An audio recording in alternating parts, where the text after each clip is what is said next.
Your America's Realest Podcast, Live Hip Hop Daily. Elo G always in the building, and today we are with Gifted Hands. Yeah. What's happening? What's good with it? Yo, What up? Yo, this is the barber, right? Who's worked on the set of like some of your favorite shows. For sure that. You know what I'm saying?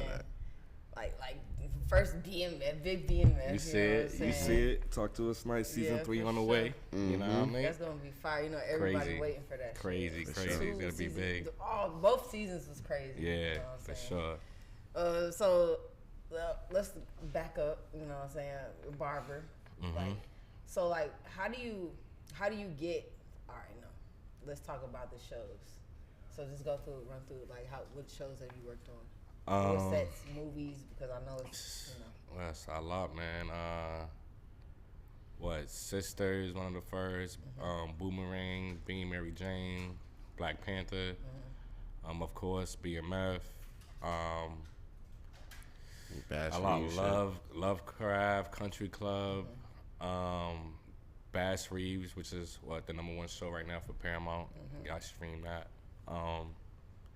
A lot of day plans. A lot, yeah. That's hard.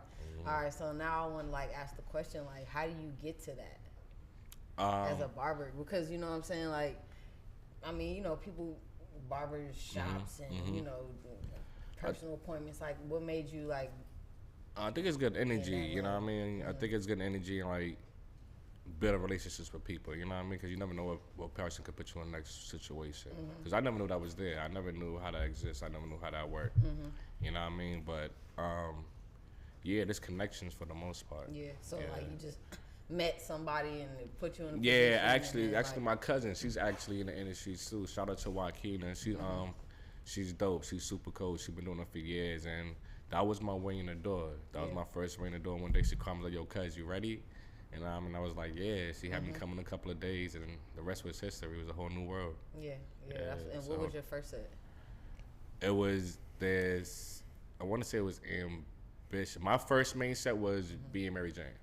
That's all right. Being Mary Jane. That was my first locked-in show.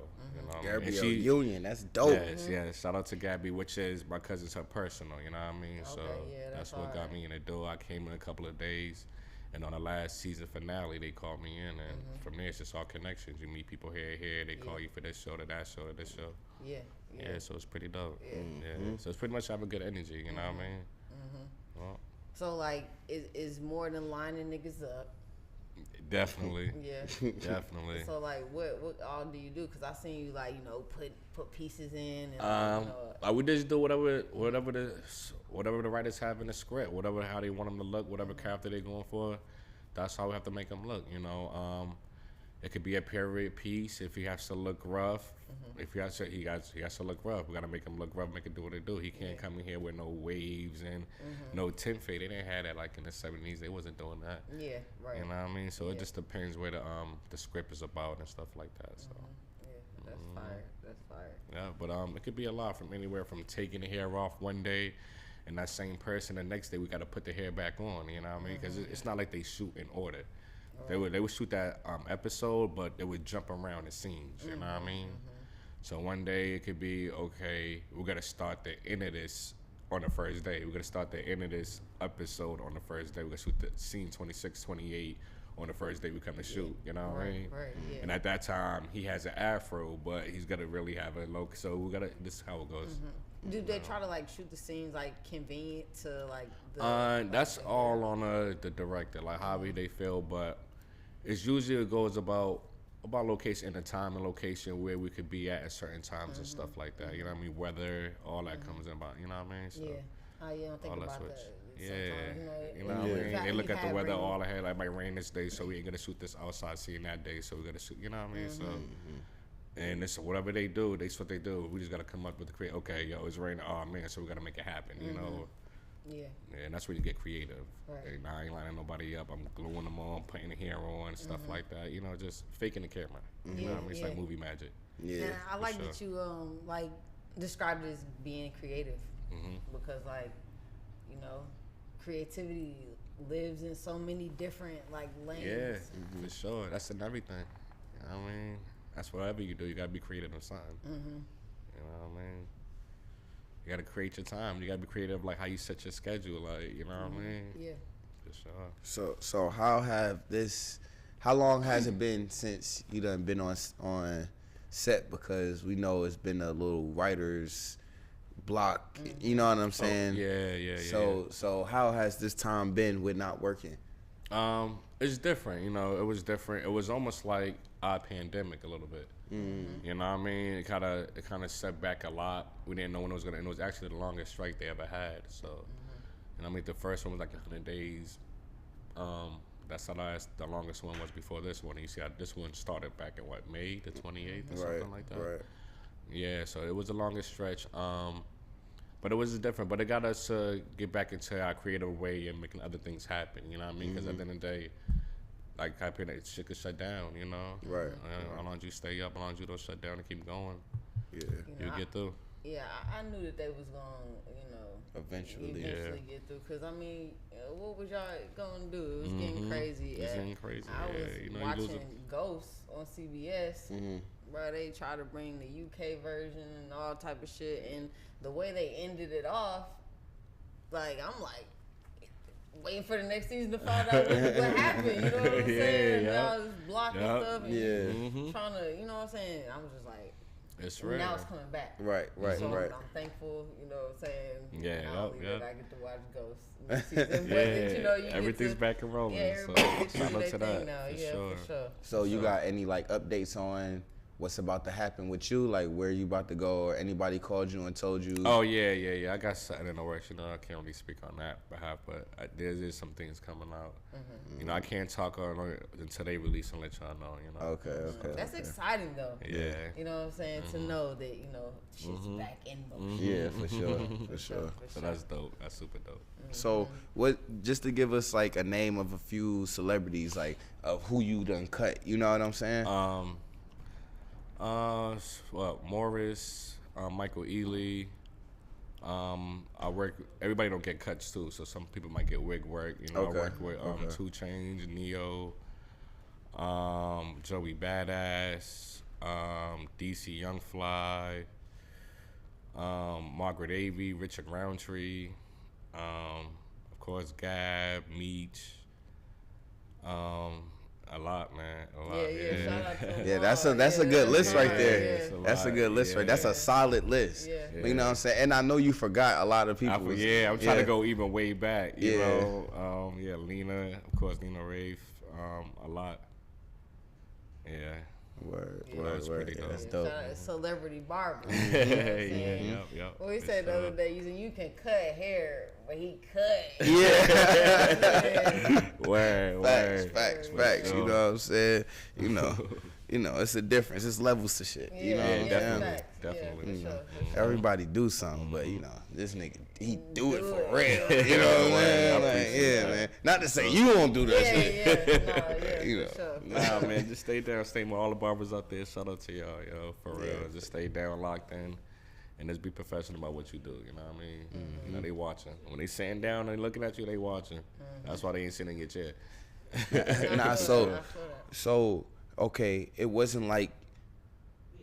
Give us a little background run on like, cause I know, you know what I'm saying, but the people don't know on like, how did this become? Cause it's not like you just was in high school and was like, I'm gonna be a barber, I'm gonna go to school for this. When you got out of school, you know what I'm saying? Like, you got a little story, you know what I'm saying? That even when you did finish school and you know what I'm saying? It wasn't like your cousin just said, all right, Ray, you ready to come to, you know what I'm saying? Nah, it was still a lot of trial and error in between that time. You know, of course. You know, me coming from Boston, I moved from Boston around 15, 16 in high school, coming to Atlanta. So, you know, that could have been like a traumatizing, dramatic moment for me and stuff like that. So it was different coming from a city, then moving towards like Stone Mountain area or something. It's like 20 minutes outside of Atlanta. And, you know, it was different. You know what I mean? Seeing the burbs, seeing grass, you in a house, shit like that. So it was like, I thought we made it. You know what I mean? I'm like, yo, we got some bread. We got a crib. I want to, you know, being at that age. But I had to understand, like, we were still in the Section 8 type curriculum. We never seen people living in houses. You know what I mean? Right. Up north, you in the bricks or you in the projects when you're in a situation like that. So coming down here, it was a dramatic change for me where I had to adjust and get used to, you know what I mean? Where I could just walk down the street, go to the corner store, this and that.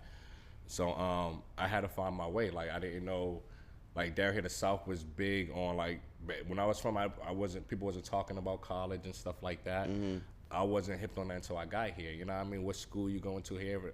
It was never a thought. You know what I mean? Because everybody was just outside. You know what I mean? In the hood and shit like that.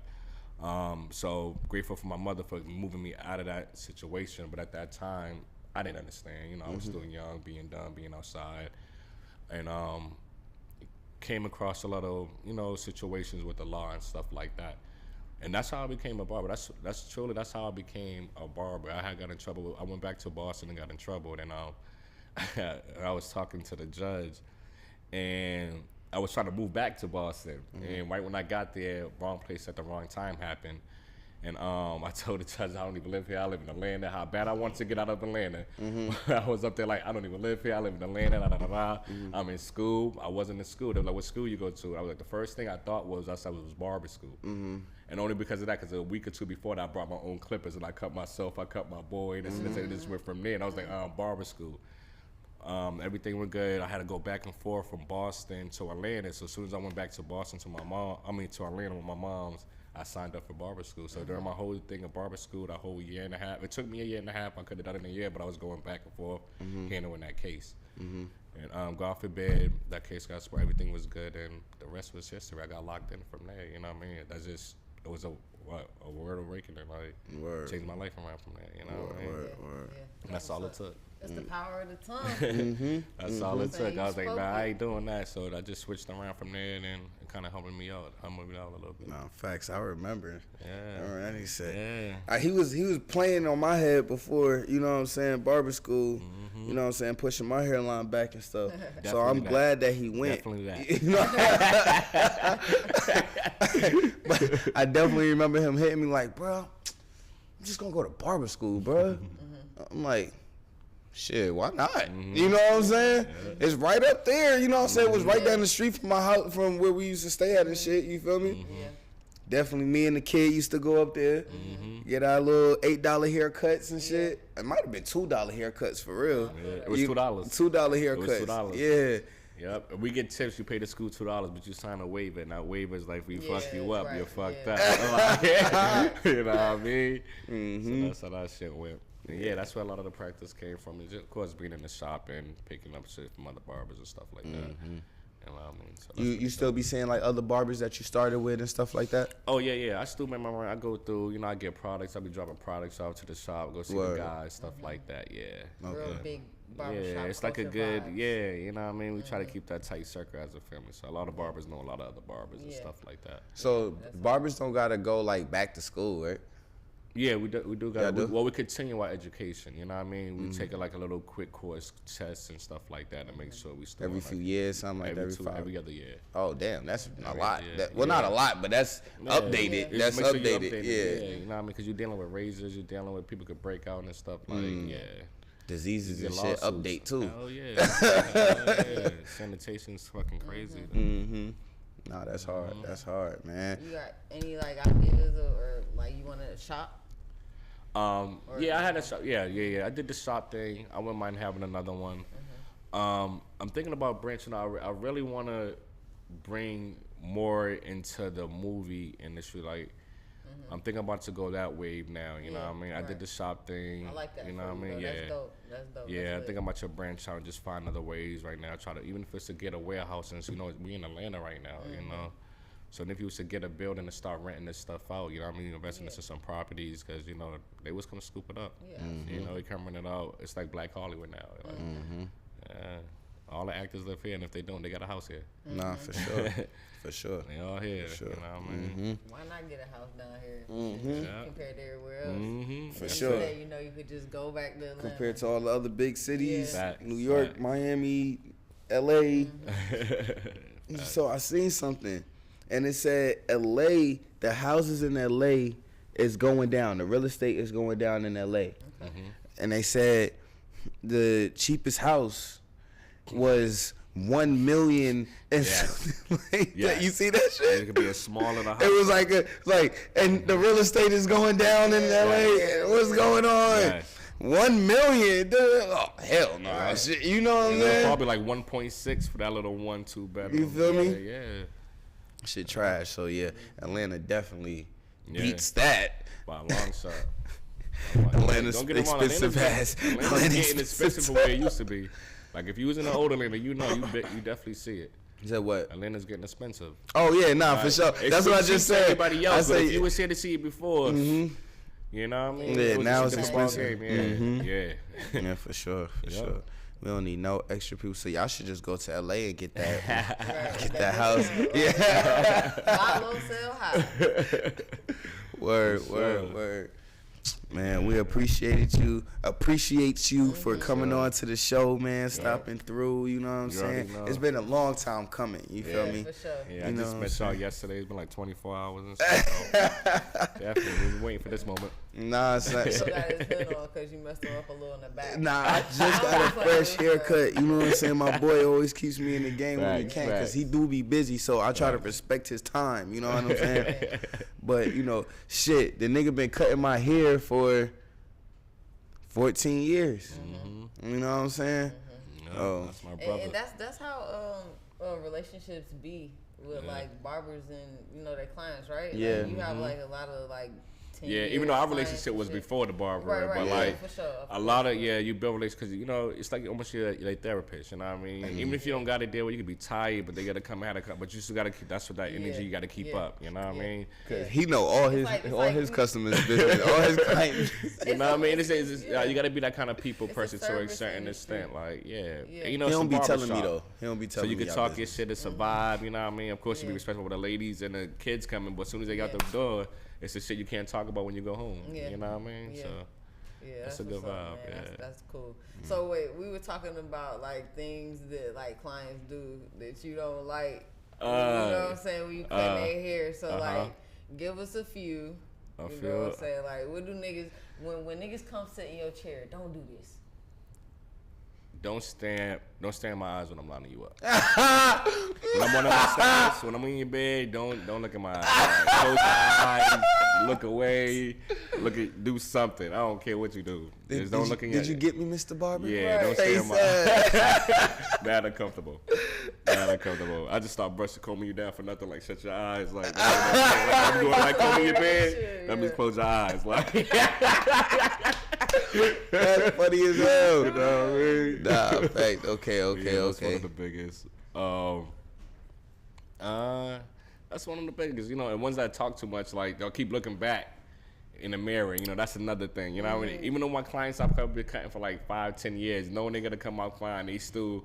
As soon as they come off, they got a habit of just looking at themselves. But you know what I mean? I guess they feeling themselves, but that's one thing. And now I gotta reposition from my focus where I was at. Right. Yeah, facts. Well, nah, that's about it. You know, I don't even think I looked at my different. haircut. So you gotta be able to deal with everything. I trust this nigga a little bit too much. No, it sounds like it's. I think I trust you a little bit too much. I don't think I looked at my haircut when you gave me mine. Nah, you know, he don't pay for this shit either, so it don't even matter. Like you said, though, it's a service. It's a service industry, and you know you give a good service, so you know it's not much you can do. Just don't look at my man's eyes. Don't stargaze. And he'll listen to your problems, give you some advice. Not Sade playing in the background. I give you all the love I have. He's terrible. The niggas be like requesting music and shit. Like, I don't know. Nah. Because that just made me like. Nah, but you know the type right here, you kind of could read after you start seeing a lot of people. You will be in, like I say, you try to be fresh. You're not gonna have nothing crazy. Yeah. You know what I mean? When he comes through, I play D-Lo-G. You know what I mean? Yeah. He only listen to it when I'm there. Other than that, we on that Sade vibe. You know what I mean? Close your eyes, go to sleep. Wake you up when it's done. For real, though. The Sade vibes is crazy. For fact. Yo. Yeah, man. It's been a pleasure. Yeah, this was Thank dope. you so much. This was dope. All right. We gotta do it again. Yeah, for sure. You know what I'm saying? For sure. Any shout outs?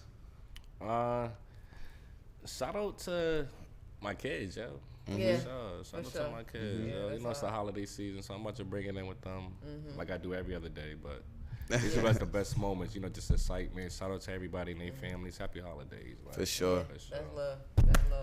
Nah, man. That was dope, Thanks, man. man. Facts. Cause we not gonna tap see y'all in with next week. Gifted Hands. He said he's not giving no holiday haircuts, but still tap in. Nah, you better ask Santa.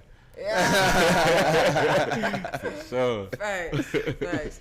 Tell everybody where they can tap in with Well, you. follow me, Gifted Hands 495, hands with a Z. That's Instagram, and that's it. Mm-hmm. Yeah. Holla. Appreciate y'all. Yeah, for sure. It's All America's Realest Podcast. Live Hip Hop Daily. Live Hip Hop Y'all Daily. daily. D-Lo G, you know what I'm saying? We out this thing. Kla, kla, boom, kla, kla.